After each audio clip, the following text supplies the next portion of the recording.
Halo semuanya, selamat datang di video pembelajaran statika oleh IMS FTUI 2021. Kali ini, kita akan belajar mengenai gaya dalam teras. Tapi ini part 2, jadi jangan lupa nonton part satunya ya. Selamat belajar! Halo semuanya, di video pembelajaran kali ini gue bakal ngebahas satu soal statika, yaitu menghitung gaya dalam batang. Nah, kita tuh punya teras nih sekarang nih. Jadi pertama-tama tuh yang wajib banget kita menggambar namanya FBD atau Free Body Diagram. FBD itu sebenarnya bisa dibilang sebagai bentuk simpel dari si soal. Pertama-tama gue gambar dulu dong terasnya. Gue namakan titik-titiknya A, B, C, D, E. Kemudian gue nomorin juga nih batang-batangnya. Karena penomoran ini akan sangat penting nantinya. Kemudian gue menambahkan data-data yang diberikan oleh soal. Ada besar gaya dan juga jarak-jaraknya. Nah, habis ini gue menambahkan gaya perletakan. Di sini kan di soal itu ada roll sama ada sendi. Roll itu ada satu gaya perletakan yaitu VA, dan sendi itu ada dua yaitu VC dan juga HC. Setelah ini, gue akan menambahkan theta. Theta ini yang nggak harus di sini sih, tapi gue prefer di sini. Nanti theta ini kita cari dengan menggambar segitiga DB7. Ini kan setengahnya nih, berarti 3. Ketinggian itu 4 dari soal. Menurut Pythagoras Theorem, artinya kita akan mendapatkan sisi miring itu sebesar 5. Nah, begini tuh gue bisa mencari sin theta sama cos theta. Sin theta itu kan depan per miring. 4/5. Cos theta itu samping per miring. 3/5. Nilai sin theta sama cos theta ini bakal gue simpen dulu di pojok kanan atas. Nantinya akan kita pakai. Selanjutnya ini ada namanya perjanjian tanda. Jadi perjanjian tanda ini apa sih, kita janji apaan? Nah, ini tuh kita tuh diwajibkan untuk menuliskan asumsi kita terhadap arah manakah yang kita anggap positif. Jadi kalau gue biasanya nulisnya tuh atas, kanan, sama belakang jarum jam itu positif. Tapi kalau kalian menulisnya misalnya searah jarum jam negatif, positif, juga nggak apa-apa, nggak masalah. Nanti hasilnya bakal tetap sama. Kemudian, gue juga akan menuliskan nilai VA, VC, dan HC. Lah, bukan ini bisa cari. Ya, benar banget. Ini seharusnya kita cari dengan menggunakan reaksi perletakan. Tapi, gue udah pernah mencari ini di video pembelajaran sebelumnya, part satunya. Jadi jangan lupa nonton part satunya kalau kalian mau ngerti juga gimana cara nyari VA, VC, dan juga HC. Nah, karena kita udah punya semua nilai-nilainya, kita bisa mencari nih. Kita bisa mulai menghitung soalnya. Pertama, hitung besar gaya dalam batang 2, 3, 5, dan 6 dengan metode keseimbangan titik analitis. Sesuai namanya, kita bakal meninjau salah satu titik dari si teras ini. Pertama, gue akan mencari nilai S3. Nah, lihat ya, S3 ini dia berasal dari dua titik. Either titik A, kalau nggak titik D. Kira-kira gue ninjau dari yang mana ya? Jawabannya adalah gue tinjau dari titik A. Kenapa? Karena menurut teori titik analitis, kita hanya bisa meninjau titik yang mempunyai maksimal 2 unknown. Sedangkan di titik D itu ada 3 unknown nih. Ada S7, S4, dan S3. Jadi kita nggak bisa mencarinya. Jadi gue hitung dulu nih yang ada di titik A. Ada VA ke bawah, S1 ke kanan, juga S3 ke kanan bawah. Gue bakal ngitung pakai sigma V sama dengan 0. Min VA karena dia mengarah ke bawah, min S3 sin theta sama dengan 0. Nilai VA gue udah punya tadi 6 kN, sin theta itu tadi 4/5. Artinya gue akan mendapatkan nilai S3 itu sebesar min 7,5 kN. Lihat, tandanya negatif. Artinya si batang ini mengalami namanya gaya tekan. Seperti ini gambarnya. Ya, lalu kita untuk menuliskan di gambarnya itu begini. Si S3 ini menekan titik A. Ini untuk lambang si tekan. Oke. Nah, kemudian kita akan meninjau S berapa ya kira-kira? S6 sama S5 deh. Oh, S6 sama S2 dulu deh. Karena mereka kan beda ketekan tuh. Nah, gue bakal tinjau S6 dulu nih. S6 itu kan berasal dari titik C, kalau nggak titik E. Tapi karena titik E itu ada 3 unknown, S7, S5, dan juga S6, gue nggak bisa mencari titik E. Gue tinjau harus dari titik C. Di C ada VC ke atas, HC ke kanan, S2 ke kiri, dan S6 ke kiri bawah. Gue bakal pakai sigma V dulu, sama dengan 0. VC min S6 sin theta sama dengan 0. Nilai VC gue punya nilai sin theta 4/5. Maka gue akan mendapatkan S6 nanti sebesar 37,5 kN. Lihat, nilai dia positif. Artinya dia mengalami gaya tarik. Bukan gaya tekan, dia mengalami gaya tarik. Artinya nanti kita akan menggambarkan si S6 ini begini. Dia akan menarik titik C. Oke. Kemudian gue bakal menghitung sekarang yang S2. S2 gue bakal pakai sigma H sama dengan 0. Ada HC, ada min S2, ada min S6, cos theta sama dengan 0. Dari sini kita akan mendapatkan nilai S2 nantinya sebesar 13,5 kN. Karena gue punya nilai HC, gue punya nilai S6, gue punya nilai cos theta. Nah, lihat sekali lagi S2 itu bernilai positif. Artinya dia mengalami gaya tarik, bukan gaya tekan. Dia mengalami gaya tarik nih, begini lambangnya.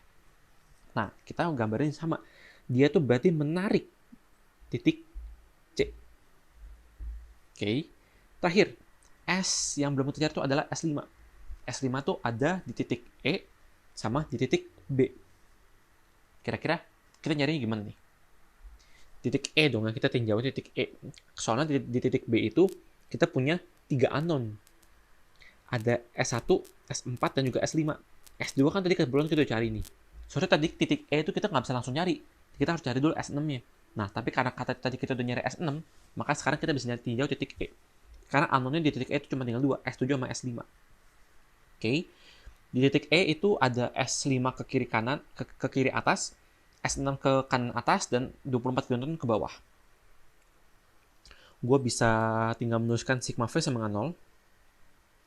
Ada min 24, ada plus S6 sin theta, ada plus S5 sin theta. Maaf, ini sin theta kali S5 sama dengan 0. Kita bakal dapatkan 0,8 S5 sama dengan min 6. Berarti nanti S5 akan bernilai min 7,5 kN. Lihat sekali lagi, tanda dia negatif. Artinya dia mengalami gaya tekan. Kita menuliskan dia seperti ini.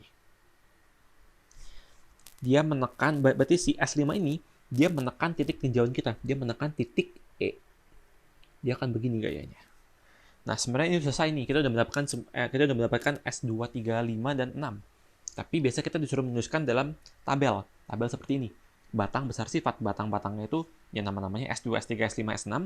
Besar itu sebesar yang tadi kita cari. Dan sifatnya itu tadi, tarik atau tekan. Perhatikan juga ya, besarnya itu selalu nilainya positif. Tadi kan ada nilai negatif. Nah, tapi kita terus menuliskannya tuh positif. Karena penentuan negatif positif itu kan cuma arah ya. Arahnya itu dari sifatnya ini, tarik atau tekan. Jadi sekian untuk nomor ini. Kita lanjut ke nomor selanjutnya. Nah, selanjutnya itu soal hitung gaya dalam batang 2 dan 6 dengan menggunakan cara grafis. Nah, cara grafis itu berarti kita harus menggambar dong. Menggambarnya juga harus sesuai rasio. Rasio yang gue gunakan itu adalah 1 cm sama dengan 5 kN. Ini bebas sesuka-suka kalian. Tapi mungkin juga nanti di soal kalian ditentukan rasionya tuh berapa. Nah, jadi untuk gambar ini tuh, karena kita nih, lihat deh, kita mau mencari titik gaya dalam batang 2 dan 6. Kesamaan 2 dan 6 itu adalah mereka sama-sama bersentuhan atau bertemu tuh di titik C. Jadi kita tuh tinjau dari titik C. Terus, kebetulan juga nih, di titik C itu ada VC dan HC yang nilainya udah kita ketahui. Untuk menggambar grafis itu, pertama-tama kita mulai dari gaya yang kita ketahui. Jangan dari yang unknown. Lalu, mutarnya tuh searah jarum jam. Lihat gaya paling kanan tuh, ada HC. Berarti gue akan gambar HC. Ini sepanjang 7,2 cm. Karena HC itu kan 3,6 kN. Dibagi 5 kN, dapat dong 7,2 cm. Ini akurat ya gambarnya ya. Gue nggak asal gambar, ini 7,2 cm beneran. Kemudian, gaya selanjutnya adalah VC, ke arah atas. Sebesar 30 kN. Dibagi 5 kN, dapatlah 6 cm. Ini juga 6 cm. Kemudian, ada S6 dan juga S2. Nah, S6 ini, gue nggak tahu nih, dia arahnya kemana. Dia bisa jadi ke atas, dia bisa jadi ke bawah nih. Jadi, ya udah, gue gambar aja. Batang lurus dulu nih. Tapi batangnya itu harus dengan kemiringan yang tetap ya. Jadi di sini tuh gambar grafis tuh lu kemiringannya nggak boleh berubah-ubah. Kalau dia misalnya theta ini 40 derajat, ya ini juga lu harus buat ini 40 derajat. Nggak boleh lu ubah-ubah. Kalau lu ubah-ubah nanti hasilnya juga beda. Salah nih jawaban lu. Nah, panjang-panjangnya ini terus nggak apa-apa. Lalu untuk yang S2 kita juga gue juga nggak tahu nih S2 tuh mengarahnya kemana, ke kiri apa ke kanan. Jadi gue panjang-panjangin aja. Tapi S2 itu kita mulai dari pangkalnya si HC, sedangkan tadi S6 itu kita mulai dari mukanya si VC. Jadi ini ya, kalau panah, ini tuh muka, ini tuh pangkal. Pangkal tuh yang belakang, muka itu yang ada tanda panahnya. Kenapa? Jadi tujuan dari kita dari grafis itu kita mau ngebuat poligon yang tertutup. Jadi kalau nanti grafis lu begini, nah ini salah grafis lu. Kenapa? Soalnya lu harus poligon yang tertutup. Jadi nanti grafis itu bakal begini. Entah pokoknya gimana pun mau begini bagaimana, yang penting harus tertutup. Harus ujung ketemu ujung. Nah di sini si S2 ini bakal mulai dari si pangkal HC. Jadi gue gambar aja garis lurus sepanjang-panjangnya. Nah lihat deh, pertemuan mereka tuh ada di titik ini nih. Titik yang gue bulutin merah gini. Itu berarti bakal menjadi panjang kayak semacam akhir dan awal mereka. Gila, filosofis banget ya. Akhirnya siapa, awalnya siapa. Ini bakal menjadi akhirnya si S6. Karena di S6 kan mulai dari mukanya VC berakhir di titik pertemuan mereka dengan S2. Dan bakal menjadi awalnya si S2. Nah, akhir S2 itu sampai kapan? Akhir S2 itu adalah hingga dia menutup poligonnya. Menutup poligon berarti dia harus bertemu dengan pangkalnya si HC atau pangkalnya si garis pertama. Jadi gue ulang ya.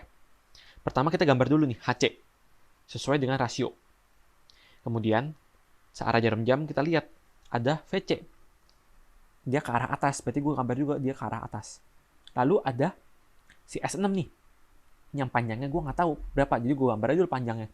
Ada S2 juga, yang panjang gue nggak tahu, jadi gue gambar dulu panjangnya. Nah, nanti mereka tuh bakal bertemu kebetulan di titik ini nih. Dan S2 itu punya kewajiban untuk menutup poligon. Jadi dia harus berakhir di awalnya si HC. Nah, nanti panjang S6 ini tinggal kita kalikan dengan 5 kN. Dapatlah besar S6. Nanti S6 itu bakal punya panjang itu 7,52 cm dan besar itu adalah 37,6 kN.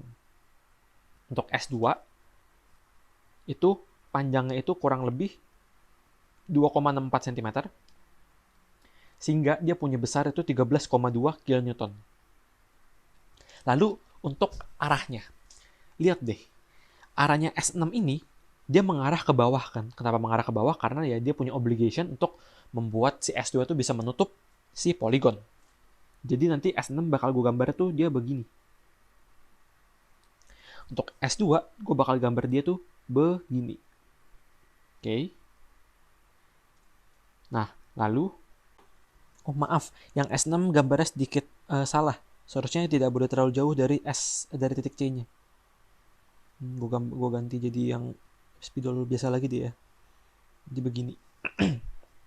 Artinya tuh dia tuh menarik titik C. Lihat, bayangin deh ini titik C, terus ada tanda panah gini. Dia menarik kan, dia menarik titik C.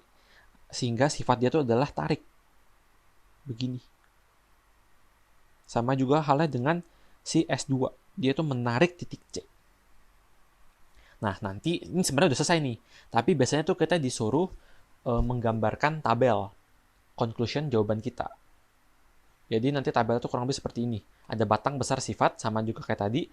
Batangnya itu namakan S2 dan S6. Besarnya itu tadi hasil perhitungan panjang. Panjangnya gambar kita dikalikan dengan rasio kita tadi 5 kN. Lalu sifatnya kedua batang ini adalah tarik. Sekian video pembelajaran kali ini. Terima kasih telah menonton dan semoga membantu.